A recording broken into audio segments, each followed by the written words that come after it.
Depuis des temps immémoriaux, la musique est considérée comme un super pouvoir accessible à tous, démontrant par les progrès des neurosciences ses incroyables effets sur le cerveau tout au long de la vie.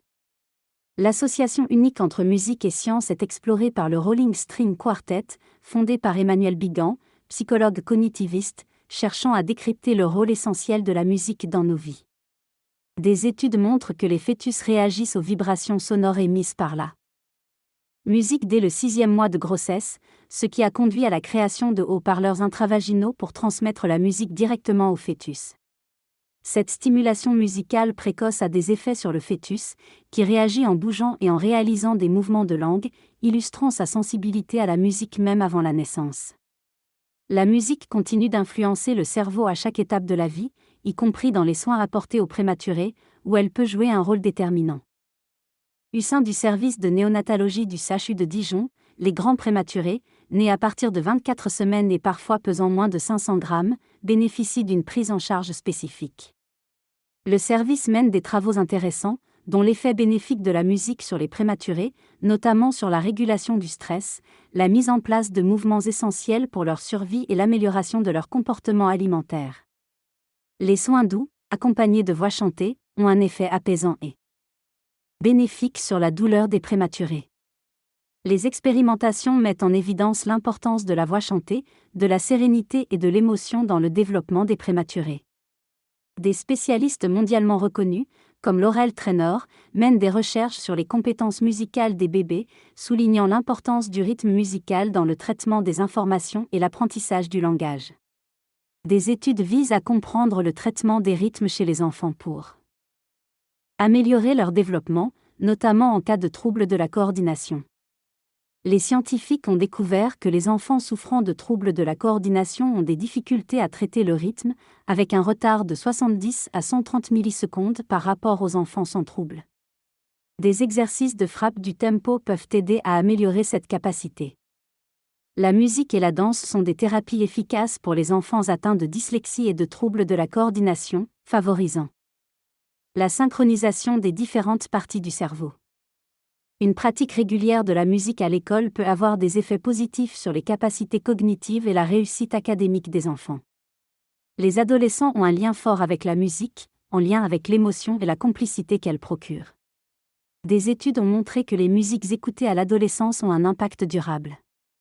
Des avancées technologiques sont en cours pour comprendre comment le cerveau des adolescents réagit à la musique.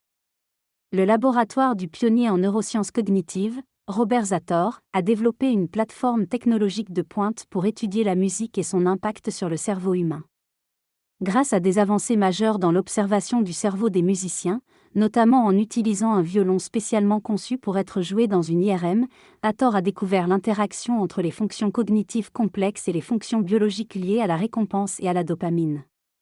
La musique déclenche dans le cerveau la même réponse de récompense que la nourriture ou l'activité sexuelle, agissant comme une drogue sur l'organisme. Par ailleurs, des recherches menées à Leipzig en Allemagne ont montré que la musique peut avoir des effets dopants sur les performances sportives, en diminuant la sensation de fatigue, en régulant la concentration sanguine de l'hormone du stress et en favorisant la relaxation musculaire.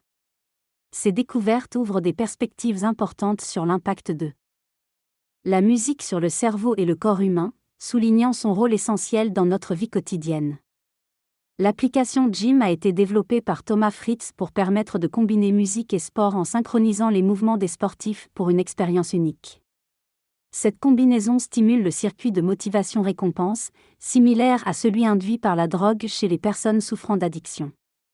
Certains hôpitaux, comme celui de Dijon, expérimentent une approche thérapeutique basée sur cette association de sport et de musique, qui booste la sécrétion de dopamine et les sentiments positifs.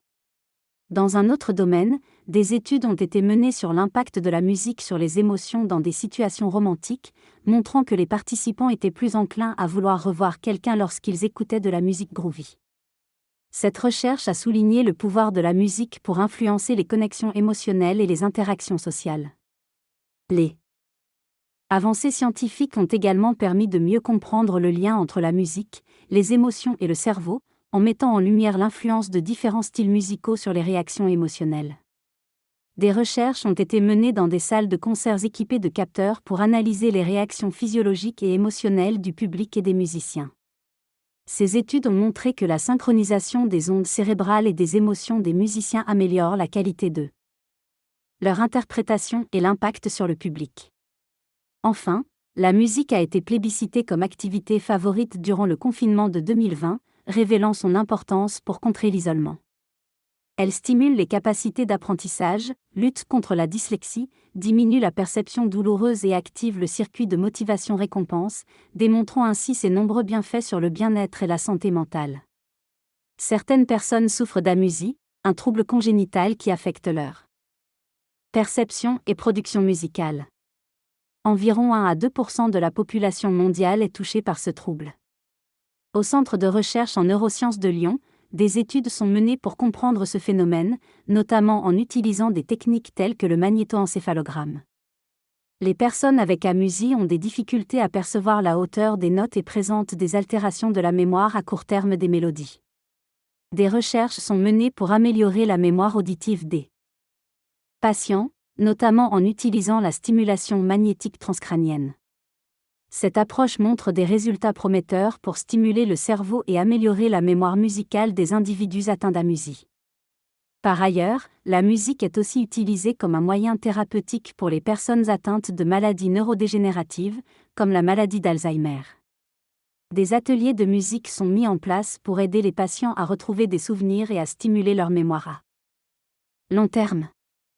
Il est remarquable de constater que les patients atteints d'Alzheimer peuvent se rappeler des chansons de leur jeunesse, et des efforts sont faits pour explorer comment de nouvelles chansons peuvent influencer positivement leur mémoire.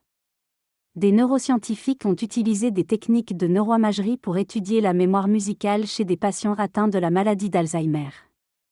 Leur étude a révélé que les zones du cerveau impliquées dans la mémorisation de la musique sont plus vastes et diversifiées que celles impliquées dans la mémorisation de la parole. Les patients Alzheimer sont capables d'apprendre de nouvelles mélodies, ce qui est surprenant. En utilisant la musique comme outil thérapeutique, on stimule des capacités d'apprentissage chez ces patients, offrant ainsi une forme de rééducation cognitive. La musique a des impacts profonds sur nos vies, facilitant l'apprentissage, améliorant l'humeur et agissant comme une forme de thérapie. En conclusion, la musique est universelle, jouant un rôle essentiel dans notre évolution en tant qu'être humain et offrant des bienfaits à tous.